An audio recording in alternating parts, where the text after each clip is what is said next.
Aujourd'hui, il faut vraiment que je vous parle de ce jeu-là. Vous n'y avez peut-être pas joué, mais à défaut, vous en avez très probablement entendu parler.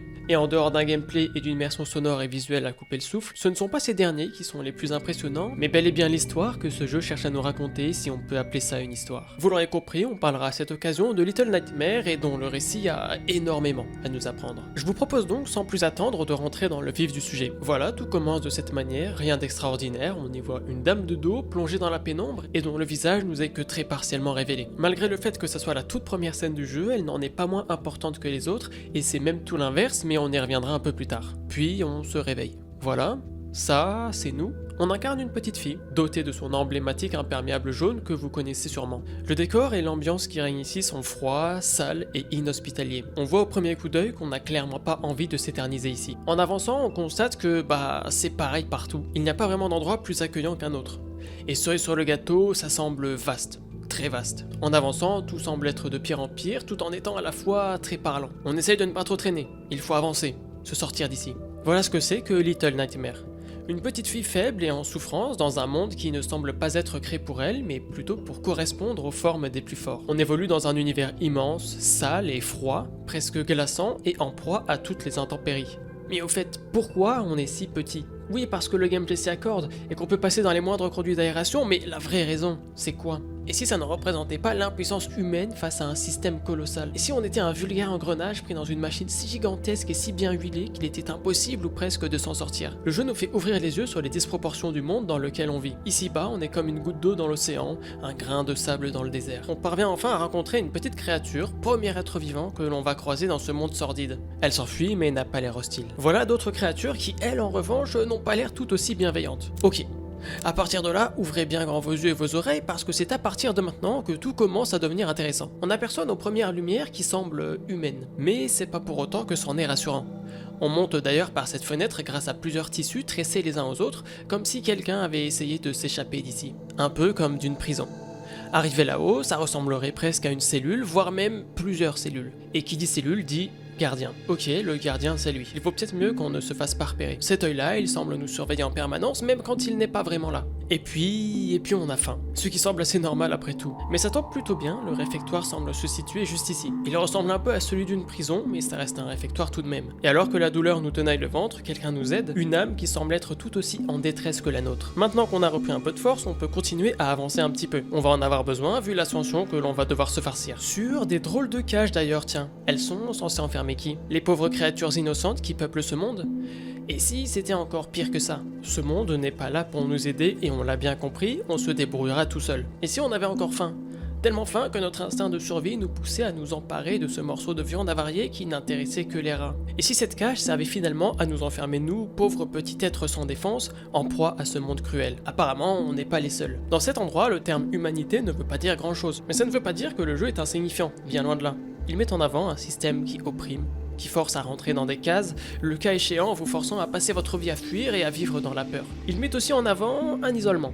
Ce genre d'isolement. Et si cette cage servait finalement à nous enfermer nous, pauvres petits êtres sans défense, en proie à ce monde cruel ? Dans cet endroit, le terme humanité ne veut pas dire grand chose. Et là, on va rentrer encore un petit peu plus dans le concret. Parce que non seulement ce monde est hostile, mais il est aussi et surtout organisé de telle sorte à exploiter, évidemment sans se priver. Ici, c'est notamment mis en avant par ces petits êtres faibles enfermés dans des cages, vraisemblablement des enfants, dont on fait également les frais. Le jeu est gentiment en train de nous dire qu'on est en train de nous faire aliéner, spatialement et corporellement pour commencer, via ces immenses couloirs, ces murs métalliques et froids, ces cages suspendues. On comprend rapidement qu'on devient progressivement l'ombre de nous-mêmes et qu'on n'est jamais réellement à notre place. Dans ce monde, on n'existe pas en tant que sujet, mais plus comme un produit de consommation, tout comme les autres enfants qui sont enfermés ici avec nous. Et s'ils n'attendaient qu'une chose, servir ou être servi ? Ce qui est sûr, c'est que la manière dont ils sont traités les laisse clairement paraître plus comme des marchandises que comme des êtres humains. Ici-bas, on exploite les plus faibles sans reconnaître leur valeur humaine. Ok, et si on devenait plus fort ? Assez fort pour ne plus souffrir le martyre dans ce monde qui ne semble pas abriter une once de bienveillance, quitte à utiliser la souffrance des autres. Pour l'instant, on ne peut pas faire bien plus que prendre la fuite, j'en ai peur. Mais on commence lentement et sûrement à nous battre. Mais tous ces efforts creusent. Ils donnent faim, et malheureusement une âme charitable ne sera pas toujours présente pour nous tendre un morceau de pain quand on en a besoin. Alors on se débrouille avec les moyens du bord. Au fait, bon appétit si vous êtes en train de manger. La bonne nouvelle c'est qu'on va pouvoir mettre le pied dans une cuisine. La mauvaise c'est que elle est assez mal fréquentée. Bon, passons. Et si je vous disais qu'on était sur un bateau géant? Un bateau géant où les humains se pressent à la chaîne pour y pénétrer. Ils y font quoi d'ailleurs? Ils marchent? Ils marchent. Pas très vite, mais ils marchent. Encore et encore. Et là revoilà la fameuse dame du tout début dont je vous avais parlé, vous disant qu'elle n'était pas aussi insignifiante qu'elle n'y paraissait. En attendant, nos chers humains, si on peut appeler ça des humains, ils marchent et ils mangent. Manger, c'est tout ce qu'ils font. Et pas qu'un peu. Ils mangent tellement que leur masse volumique ne leur permet même pas de se déplacer correctement. Ils se goinfrent, ne se préoccupant que de ça, ne nous prêtant attention que parce qu'ils pensent qu'on va voler leur nourriture. L'avantage, c'est qu'on a au moins le loisir de pouvoir fuir sans craindre de se faire attraper trop facilement. Pour ces fameux humains, vous vous en doutez, il y a tout un tas de choses à dire à propos de ces derniers. Un coupable, la gloutonnerie, qui est on ne peut mieux mise en exergue. Je dis coupable, mais je devrais plutôt dire cause. On passe donc ici des personnes allègrement exploitées aux invités, qui profitent du système, vous vous souvenez, les sortes d'humains déformés, qui entrent en masse au sein du bateau pour manger à n'en plus finir. L'horreur nous prend aux tripes.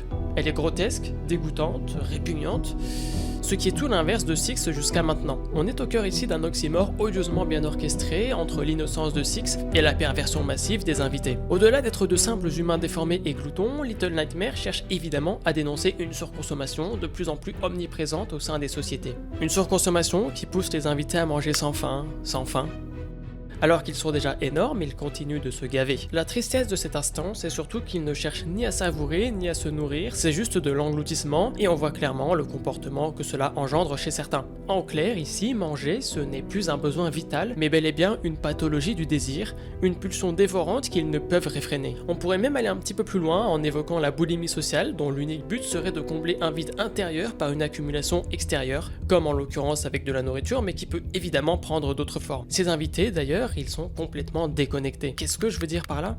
Ils ne parlent pas, n'écoutent pas, ils ne font que regarder. Regarder leur assiette. Ils ne sont ni plus ni moins que déconnectés d'eux-mêmes et surtout des autres, du réel. Ils vivent dans un monde clos, coupé de la souffrance qu'ils génèrent. C'est une caricature assez représentative des classes sociales privilégiées, vivant dans un confort reposant sur l'exploitation invisible des autres. Le message enfoui un peu plus profondément est aussi le suivant. Plus on gravit les échelons du luxe et plus on risque de perdre conscience de ce qu'il coûte aux autres. Vous vous en doutez, après avoir été exposé à tout ça, surtout pour une âme sobre et innocente, ça ne pardonne pas, et Six ne fera pas exception à la règle.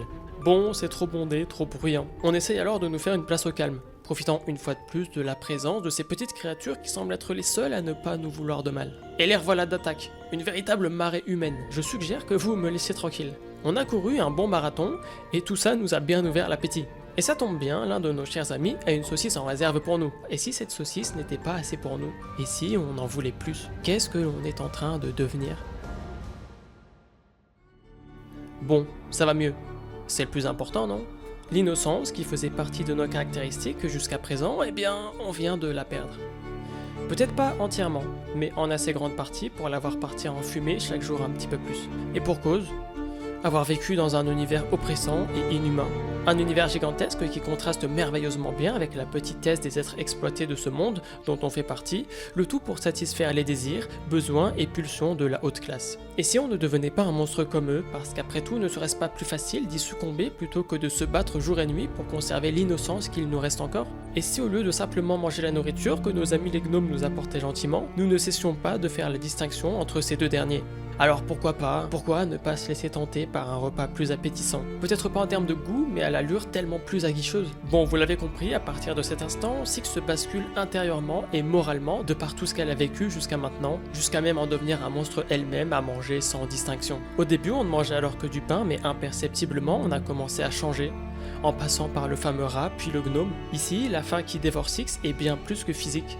Elle symbolise un vide existentiel et émotionnel, une véritable fracture intérieure qui menace de nous engloutir au travers de notre progression dans le jeu. Tout comme les invités, on se retrouve à être consumé progressivement par ce besoin irrépressible, dévorant tout ce qui nous entoure. Le message silencieux, c'est la violence qui s'est immiscée en nous tout doucement. Pas très manifeste au début, mais devenue de plus en plus dominante. Et revoilà cette fameuse dame qui, de par son apparence et ses aptitudes, semble être la mieux placée pour donner les ordres qui semblent diriger ce vaste monde. Et si on n'était pas un petit peu gourmand, avec une telle soif de revanche que la seule option semblant s'offrir à nous serait celle de prendre les armes, de lutter avec acharnement jusqu'à, enfin, triompher. Et si on se délectait d'un ultime repas, nous garantissant toute puissance et pouvoir, ce que finalement nous craignons tant depuis le début. Le jeu nous montre qu'on est poussé à nous conduire comme une sorte de prédateur, bien que nous soyons victimes en premier lieu, notamment lorsqu'on écrase les bras de la créature qui cherche à nous attraper, ou plus récemment lorsqu'on mange le gnome alors que ce dernier ne représentait absolument aucun danger. Certaines actions, dont cette dernière, ne sont donc pas guidées par un instinct de survie immédiat, mais plutôt par une cruauté ambiguë. Et au travers de tout ça, on se fait littéralement contaminer moralement par ce monde odieux et pervers qui nous entoure. On en intègre les codes pas par plaisir, mais pour s'y adapter et ne pas en payer le prix fort. Mais l'addition reste toutefois salée, étant donné que l'on se met inéluctablement à devenir comme les monstres que l'on fuyait précédemment. Et là, le jeu nous met face à une interrogation des plus tranchantes, jusqu'où une victime peut aller avant de devenir elle-même bourreau. Ici, on ne gagne pas en humanité. On perd surtout en éthique, froidement. On s'est adapté, c'est bien, mais seulement au prix d'un durcissement intérieur, d'émotions étouffées. Nous ne sommes plus la même personne qu'au début. L'innocence s'est érodée sans que nous nous en rendions compte et il ne reste désormais plus qu'une froideur. Une froideur fonctionnelle.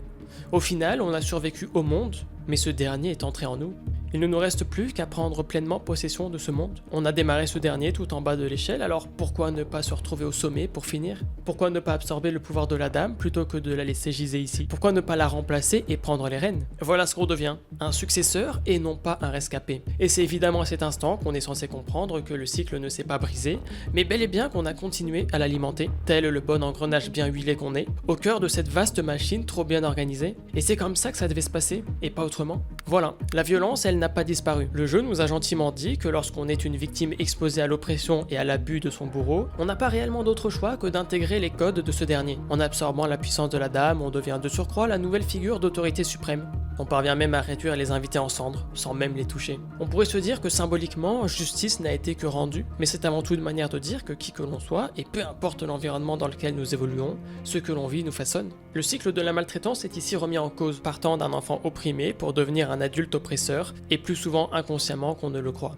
Pour la faire courte, la monstruosité du monde de Little Nightmares n'est autre qu'un genre d'infection morale qui ne tend qu'à se répandre dans l'espace et le temps. Le message fort du jeu, c'est aussi le contraste entre le pouvoir et la conscience. On a beau se dire que plus on est puissant, plus on contrôle, plus on se sent intouchable et mieux on se sent. La vérité, c'est plutôt que plus on a de pouvoir et plus on devient inhumain et déconnecté de la réalité. Les cuisiniers sont par exemple réduits à des bêtes, exécutant obstinément leurs tâches à longueur de temps, tout comme le concierge qui n'a Dieu que pour le contrôle et la capture. La dame, quant à elle, n'échappe pas à la règle non plus. Elle est élégante mais froide, obsédée par sa beauté, elle passe son temps à cacher son visage. Et c'est d'ailleurs pour cette raison que chaque miroir que l'on croise dans sa demeure est brisé ou fissuré. Tout comme nous finalement, changeant de nature au moment où l'on acquiert le pouvoir de la dame. Et c'est pour cette raison que l'arme utilisée par Six lors de l'affront final n'est autre qu'un miroir qui confronte la dame à sa propre apparence. On peut associer le miroir à cette dernière, mais que peut-on associer à Six? Eh bien, son briquet, mais pas exactement pour les mêmes raisons. Le passage qui m'a le plus marqué personnellement, c'est celui-ci, où Six doit se déplacer à la seule lueur de sa flamme. Et pour ma part, je considère le briquet, cette flamme, comme soulignant tant le faible espoir que l'état de perdition auquel Six se fait face pour avancer dans ce monde. Pour la faire courte, l'autorité est synonyme de corruption. Le système est corrompu et la boucle est bouclée. Le pouvoir dans Little Nightmares n'est autre qu'un poison qui ne fait que se répandre lentement, transformant avec une froideur glaçante celles et ceux qui osent s'en approcher. Pour les personnes qui ont vu la vidéo, on se rapproche un petit peu de A Dark Room où le jeu nous pose la question suivante. Si on vous donnait le pouvoir absolu dans un monde brisé, feriez-vous mieux que ceux qui vous ont écrasé? Pour finir, le jeu n'est autre qu'un cycle, qui se répète encore et encore, même si les rôles sont interchangeables. Ce qui est crispant, c'est qu'il n'y a pas réellement d'évolution, d'échappatoire, de solution. Ce qui est triste, c'est de porter en nous désormais plus du pouvoir que nous avons absorbé que de l'humanité qui nous composait au début. Et dès lors, on ne cherche plus à changer le système, l'améliorer, le rendre plus humain, moins consumériste. On l'intègre simplement et pleinement. On se dit qu'on a subi, alors pourquoi ça ne serait pas à notre tour d'être au sommet et de rendre à d'autres êtres innocents ce qu'on a subi? À mes yeux, l'immense bateau sur lequel on se situe ne représente ni plus ni moins que la fameuse société dont on parle depuis un petit moment déjà. Pourquoi ? Eh bien parce qu'elle représente les différentes classes qui y vivent ainsi que leurs conditions de vie. Elle représente tout l'aspect de surconsommation qui ne tend qu'à croître au fil des années. Elle représente toute la cruauté et la peur qu'un petit être innocent peut ressentir face à la déferlante et tranchante vérité qui lui lacère le visage. Et elle représente enfin, comme on l'a déjà évoqué plusieurs fois, une petite fille minuscule au sein d'un immense bateau, soit la petitesse de tout un chacun face à l'immensité des rouages des sociétés humaines. Ce monde, il force à s'adapter au plus vite. Les enfants innocents, comme on l'a vu, se mettent à reproduire les mêmes schémas que les adultes cruels, accélérant ainsi encore plus cette boucle qui ne pardonnait déjà pas. On peut aisément faire une corrélation avec notre monde actuel, dans lequel certains enfants adoptent dès le plus jeune âge des comportements qui dépassent déjà l'entendement. Et oui, le cauchemar ne se termine pas. Il se perpétue à travers ceux qui y ont survécu. Le message ultime du jeu est peut-être le plus fort et le suivant. Tu es devenu ce que tu redoutais parce que tu n'avais pas le choix. Tu as survécu, mais tu n'es plus toi.